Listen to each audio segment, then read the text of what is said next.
So Boeing really is a result of relationships. When I was at the U.S. Attorney's Office, I worked with Sandy Coates. I worked with a guy named Jeb Boatman, and the backfill I filled is for a guy named Michael Clayton. So when Boeing really expanded in Oklahoma City, probably 10 or so years ago, Jeb Boatman was the first person to hold the role that I currently hold. He promoted, elevated. Michael Clayton came in and filled the role. He promoted, elevated. Sandy Coates came in and filled the role. Sandy moved into a different division within the group. I came in and filled the role. So about a year or so ago, Sandy was looking to move into a different position at Boeing in the litigation and investigations department, because I don't do litigation anymore. That's really how I grew up, but it's not what I do now. And he said, hey, don't know if you're interested, but want to have a dialogue about this. I'm moving into this different position. They told me go find my replacement. What do you think? I said, man, I'm not interested. I was interested years ago. I chased Jeb and I chased Michael, and I said, hey, you guys need somebody to come over there? And they're like, we're good. All right, fine. But I said, I'll listen. I would never turn down the opportunity to listen.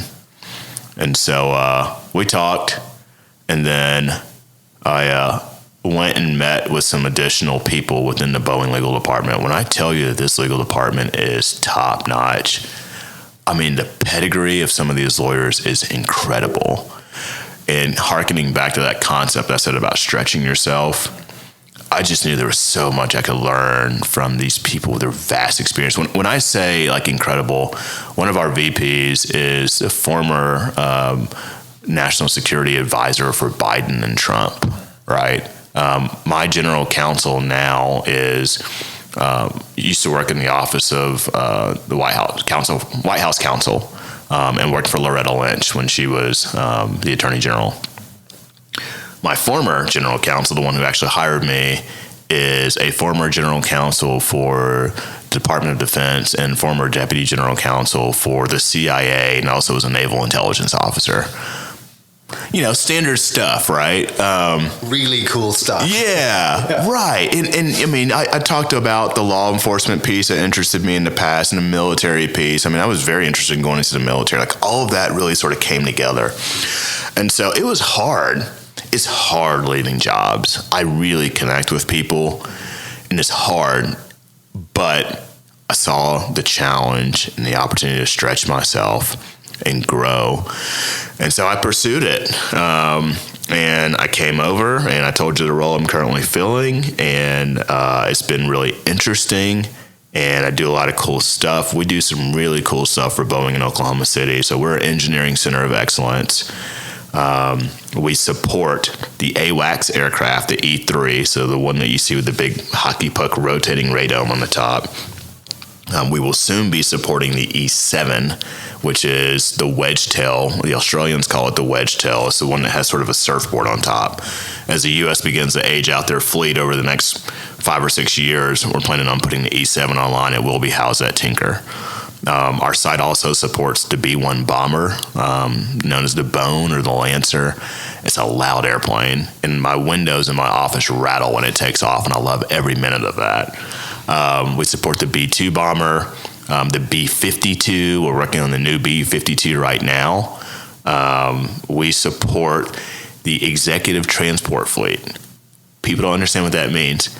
That's Air Force One, the president's airplane. We support that out of Oklahoma City. Air Force Two, which is a C-32 aircraft, we support that. E-4B, the doomsday plane, the plane that will ensure continuity of defense operations in the event of a nuclear war. We support that out of Oklahoma City. E-6, the TACAMO, take charge and move out. It's a naval communications relay plane to communicate to the submarines that are carrying nuclear ballistic missiles thousands of miles underneath the sea. We support that out of Oklahoma City. We also support the international head of state portfolio, which is Air Force One for other countries. So a couple of weeks ago, I told you I traveled in September. I was in India. Had to go over and meet with some counterparts there on some issues that had come up legally. And while over there, I got to get on Prime Minister Modi's 777 head of state aircraft.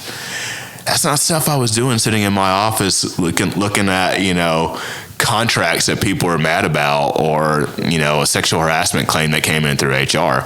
Not to say that any of those things are minor. It's just the opportunity to keep adding arrows to your quiver, and it's been freaking awesome. So yeah. Did you have time to enjoy India, or was it just on the plane, work, and that come back? Man, it was nonstop. I did have some time to enjoy it. People tell me I need to slow down. I really do need to slow down, but it was a whirlwind. I think I napped in 2-hour segments while I was in India. We would meet. We'd go to the air station. We'd meet. Then we'd go to the markets and try to enjoy some of the culture. And then I would work a normal U.S. day. So they're 10.5 hours ahead. So I'd wake up in time to take calls at midnight there, which are 8:30 a.m. here or 9:30 a.m. here. It was good, but it was a whirlwind. So yeah. Yeah, that's the good part too, about your job, right? Is that you're able to travel, and I know you go to DC every now and then, and you're around all these cool aircrafts, and like I said, the windows are shaking when these things are taking off. Like the child in you is just grinning from ear to ear when you see a giant plane take off, right? You're absolutely right. I just gave a presentation at Law Conference a couple weeks ago, and talked about my 8-year-old Lincoln. He's my golfer. I've talked to you about him before. And told the story about how we're watching Top Gun Maverick, and there's actually a P-3 Orion surveillance plane that's being used during the final mission.